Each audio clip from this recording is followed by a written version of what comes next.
vamos a enlazarnos con el internacionalista Ramiro Escobar, a quien le damos la bienvenida vía Zoom. Ramiro, ¿cómo estás? Muy buenas noches. Hola, buenas noches. Gracias por la invitación. Ramiro, menudo reto le espera a Javier Milei en la Argentina luego de estas elecciones bastante turbulentas. ¿Cuáles son los principales desafíos que va a enfrentar el candidato, ahora presidente electo de La Libertad Avanza en la Argentina, teniendo en cuenta, como lo hemos visto en la nota de EFE, que no cuenta con una mayoría parlamentaria y con un respaldo parlamentario importante para llevar a cabo algunas de las modificaciones o reformas que ha planteado a lo largo de la carrera electoral? Bueno, el primer desafío que tiene es tranquilizarse, ¿no? Él ha sido en la campaña, sobre todo antes de la primera vuelta, un tipo muy áspero, insultante, agresivo. Cuando llega la segunda vuelta, retrocede un poco para buscar la alianza Juntos por el Cambio, el frente de Patricia Bullrich. Pero bueno, entre ayer, que se confirma su triunfo anoche, y hoy ha rebobinado un poco y ha mostrado que no deja de ser quien es. Por ejemplo, ha insinuado que el gobierno es de La Libertad Avanza y no exactamente de Juntos por el Cambio, que es su aliado y quien le puede proveer además personas profesionales que puedan gobernar, que puedan estar en el aparato de gobierno. Eso no va a ser fácil. Lo otro es, como tú señalabas, lidiar con los gobernadores, las provincias argentinas que tienen bastante poder, lidiar con el Congreso, donde no tiene mayoría, en diputados tiene 38 diputados y en el senador solo 7. Eso no le alcanza para hacer pasar algunas leyes que tienen que ver con lo que quiere hacer, por ejemplo, dolarizar la economía, por ejemplo, reducir el aparato del Estado. Entonces, la tiene muy difícil, ¿no? Y él creo que va a cavilar entre ser ese que siempre ha sido como personaje político, ese tipo, digamos, desatado, díscolo, y alguien que tiene que moderarse para gobernar. Entonces, si hace uno a otras cosas, se lo van a reclamar. Y sobre todo el peronismo, creo que ya calienta motores para salir a la calle y protestar contra él, ¿no? Creo que el primer día va a tener este llamado león, por así se llama, él va a tener los leones en la calle, ¿no?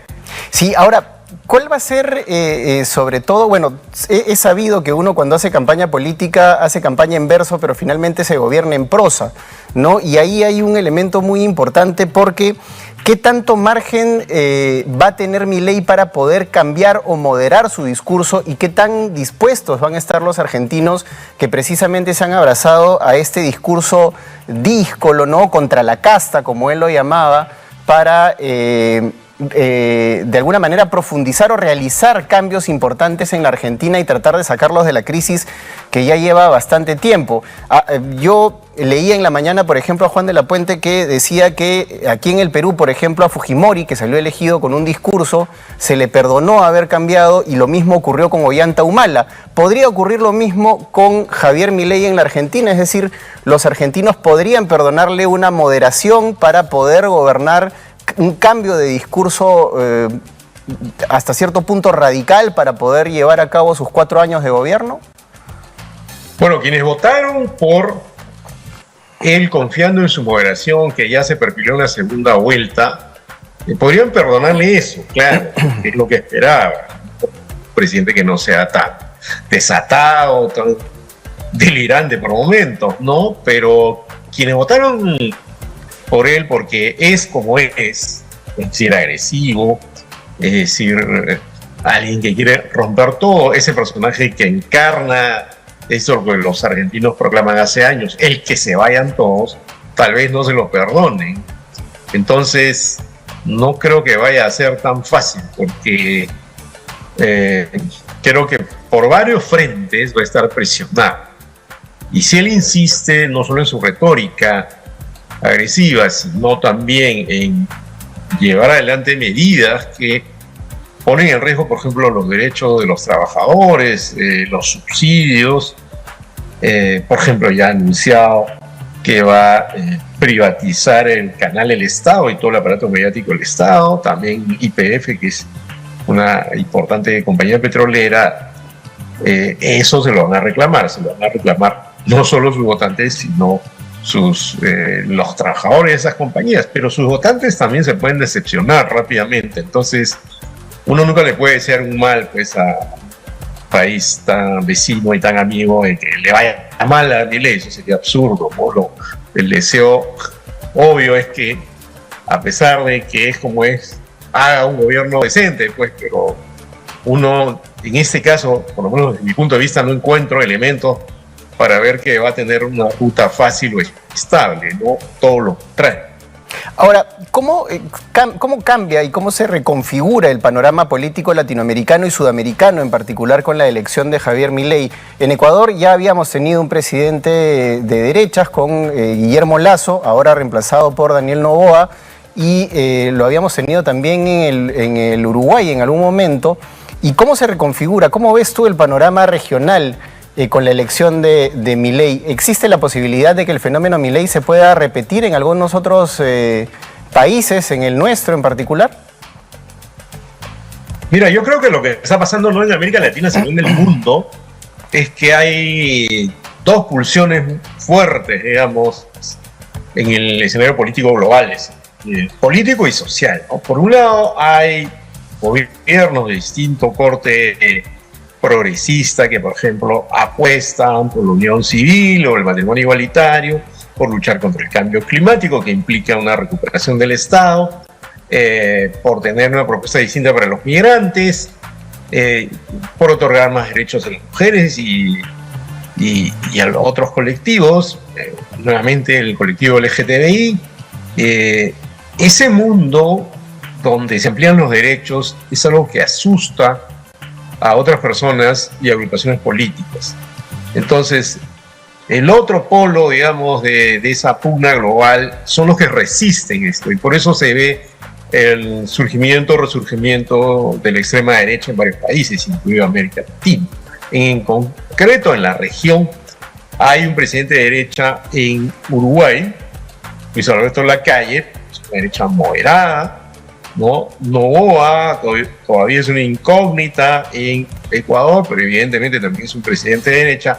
Yo nunca he creído mucho en la teoría del péndulo. Nunca el péndulo se va totalmente hacia la izquierda o totalmente hacia la derecha.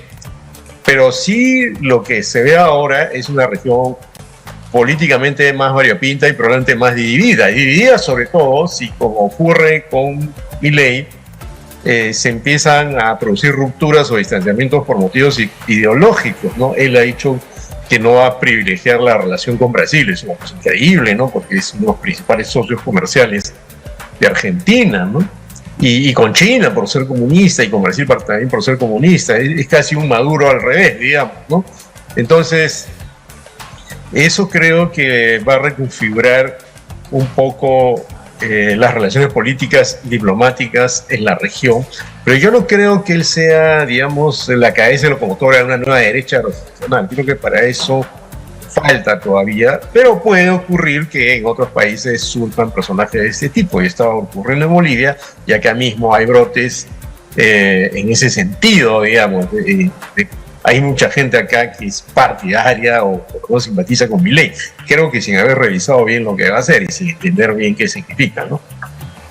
Ahora, ¿ves en Milei la posibilidad de que pueda aflorar una vena, digamos, autoritaria de alguna manera? Ya hemos escuchado, por ejemplo, a su vicepresidenta de alguna manera negar las desapariciones de la época de la dictadura argentina y tener un discurso bastante, digamos, condescendiente con lo que fue la dictadura argentina, la última dictadura argentina, y los crímenes que se dieron en ese país, sobre todo durante la década de los 70, Ramiro?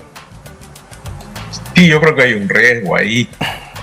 Fíjate que el propio Milei, y sobre todo Villarruel, que es su vicepresidenta y que es hija de un militar que participó en el proceso de la dictadura militar, no tienen o no comparten ese consenso mayoritario en Argentina hasta este momento de condenar lo que pasó en la época de la dictadura militar, ¿no? Miles de desaparecidos, gente que la tiraban desde un avión sin paracaídas sobre el río de la Plata, lugares de tortura, ¿no? El robo de hijos a las presas supuestamente pertenecientes a los montoneros, ¿no? Todo eso fue horroroso, y en Argentina había un consenso mayoritario, incluso en las derechas, para que eso no se repitiera y además sea siempre condenado. Ellos vienen con otro discurso.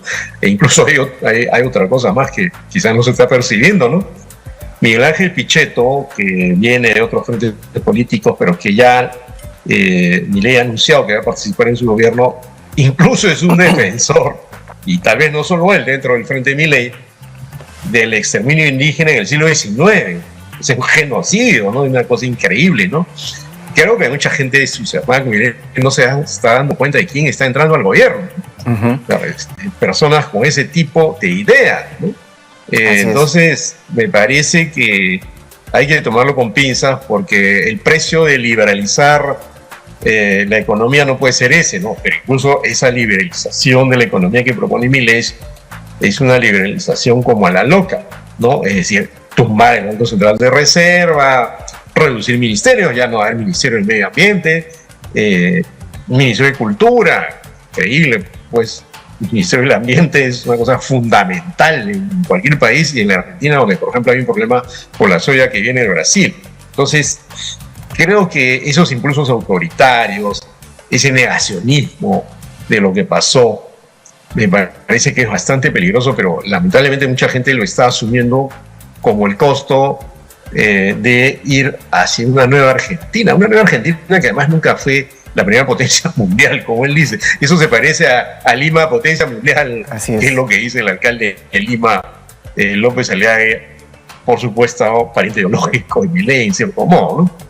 Así es, Ricardo. Ramiro, perdón, muchas gracias por haber estado con nosotros y por haber analizado la coyuntura internacional de la Argentina aquí en Nativa Fondo, y te invitamos, por supuesto, para otra oportunidad conversar sobre temas relacionados a la coyuntura internacional.